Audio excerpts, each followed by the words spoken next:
네, 제가 그저께 우리 김홍영 선배님한테 갑자기 연락을 받아가지고, 따로 뭐 토론문 준비는 못했습니다. 이번 대선의 일반적인 특징이나 의미 같은 거는 앞에서, 발표하신 분들 내용에 충분히 담겨 있다, 이렇게 생각을 하고요. 또, 대체로 뭐, 대선이 진행되는 과정, 그리고 그 이후 결과를, 뭐, 신문이나 또는 여러 이제 매체를 통해서 접하면서 다들 기본적인 인식들은 비슷비슷하다, 이렇게 생각을 합니다. 저는 그래서 이제 저희 강원도 지역에서, 대선을, 치른 경험과 그 결과를 바탕으로 해서 간단하게, 저희가 생각하는, 네, 이번 대선의 의미와 또 뭐 짧지만 확실하게 정리된 건 아니지만은 이제 향후 뭐 과제 이런 거를 놓고서 좀 편하게 말씀을 드리려고 합니다. 저는 이제 강원도 지역에서 시민사회 운동을 평생 했습니다. 그리고 이제 정치에 이제 막 입문해서 그 춘천처럼 하천 양구을 지역에 이제 지역위원장을 맡고 있는 원외 위원장이고요. 이제 정치 초짜인데, 제 지역구의 특성은, 춘천의 인구 6만, 그러니까 북한강 유역의 이제 춘천 북쪽 지역이죠.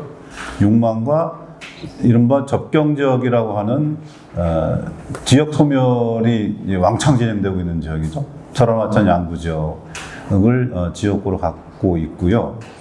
그래서 민주당에서는 험지로 분류가 되는 지역입니다. 사실 지금 현역 국회의원은 한교우 씨고요. 그 육군 삼성 장군 출신인데 아주 입이 걸고, 안보 상업주의에 빠져가지고 뭐 아주 요번에는 그 외환 유치와 관련된 그런 발언도 하고 이제 이랬던 이제 괴짜 같은 아나무인의 인물입니다. 강원도 이제 저희 이번 대선 결과를 저희가 내부적으로 토론 과정에서 데이터를 좀 모아가지고 좀 뽑아봤습니다. 그래서 그러니까 전국적인 그 대선 흐름하고 크게 다르진 않아 보입니다.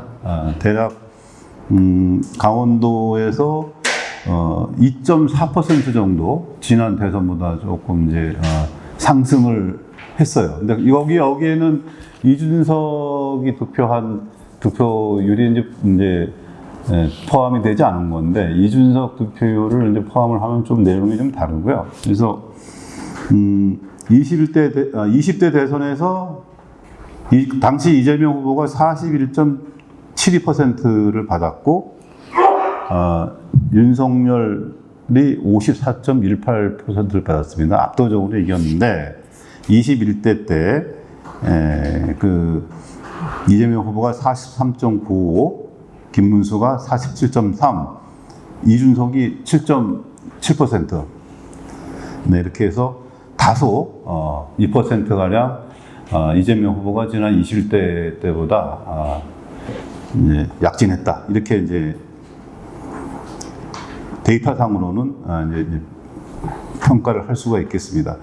그리고 이제 이거를 이제 강원도가 18개 시군으로 구성이 되어 있습니다. 그래서 보통 언론에서 얘기하는 대로 춘천하고 원주, 수도권과 인접해 있는 또는 수도권화 돼 가고 있는 두 개의 큰 대표적인 도시에서 승리를 했습니다.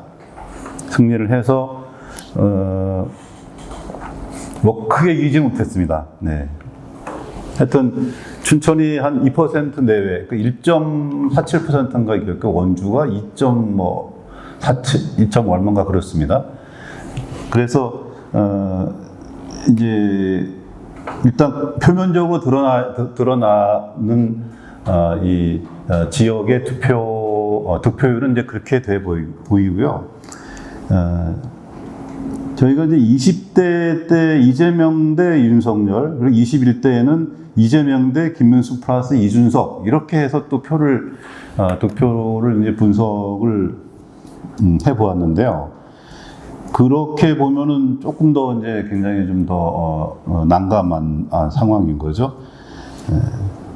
그래도 이긴 지역은 역시 이제 춘천, 원주 지역이 약간 이제 이겼고요. 더 재미있는 거는 강릉, 속초, 동해 지역이 그 약진을 했습니다. 그러니까 지긴 했는데 완전히 뭐 지난번 21대 대선 때보다, 즉 양자 구도를 전제로 해서 보아도 약 한 2% 정도 속초, 강릉, 동해 이 지역에 동해안 벨트가 21대와 비교해 봤을 때 다소 상승했다. 근데 이것이 아예 의미가 있는 건지, 그거는 조금 더 고민을 해 봐야 되겠는데요. 하여튼, 우리 강원 도민들이 이번 21대 대선에서 보여준 표심은 이렇다. 이제 이렇게 데이터상으로는 나타나 있고요.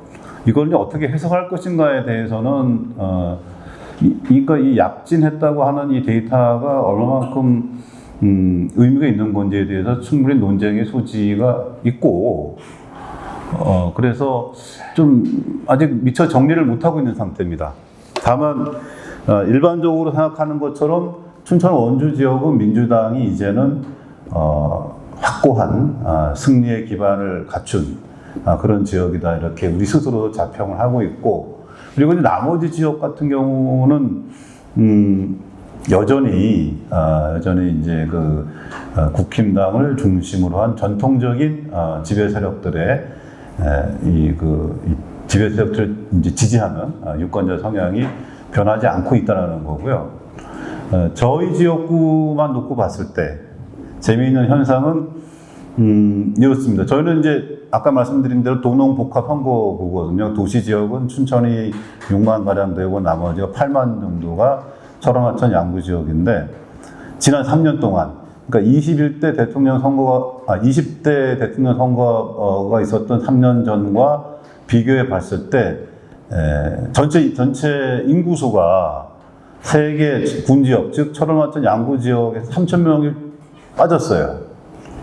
여기에는 이제 뭐 고령화, 그러니까 나이 드신 분들이 돌아가신 부분도 있을 테고, 또 문재인 정부 때 국방개혁 4.0이 이제 진행이 되면서 군 병력이 줄어들고 이러면서 빠져나간 부분도 있을 텐데, 그건 저희가 지금 분석하고 있는 중입니다. 근데 춘천 지역은 또 이제 일부 춘천의 아파트 밀집 지역을 일부를 중심으로 해서 한 3,000명 가량 늘어났어요.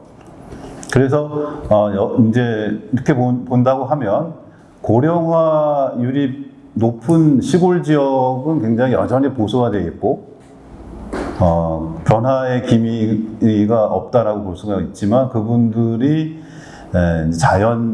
자연적인 인구 변화의 이제 중요 변수로 작용하고 있어서, 이런 것들이 앞으로 강원도 유권자 지형에 어떤 그 변화가 있지 않겠나, 이런 이제 예상을 하는 뭐 또 희망의 근거가 되는 그런 데이터이기도 하고요.